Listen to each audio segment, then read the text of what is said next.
And then he started to open his black book and started to read names like a machine gun.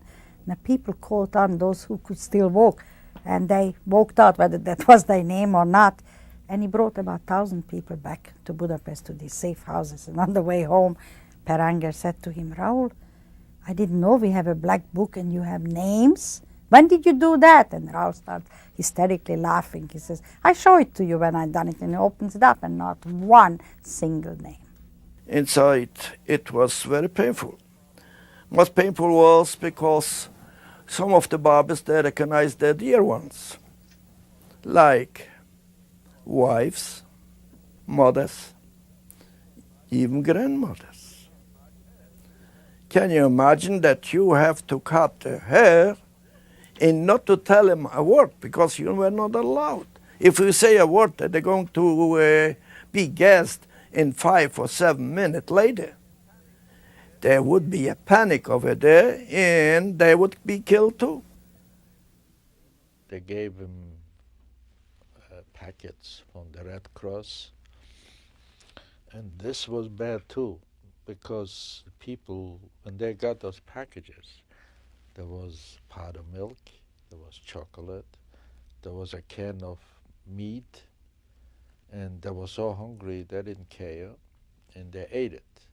So hundreds died from eating this stuff because their stomach was no use to food.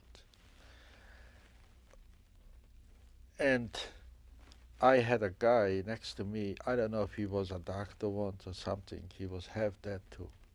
He was, when he got that package, and I think he was Hungarian or Romanian, he says to me,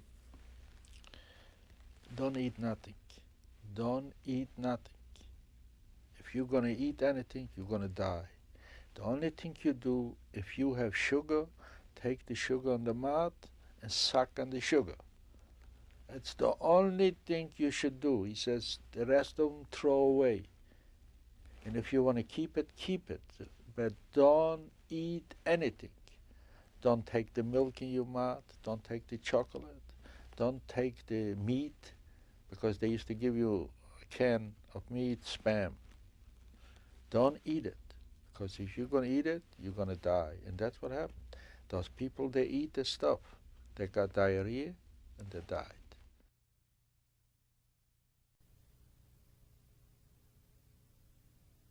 Bergen-Belsen was not like Auschwitz. There were no gas chambers. They didn't need any gas chambers. It was a really death camp. I remember we were brought into a big, empty barrack. There was only straw on the floor.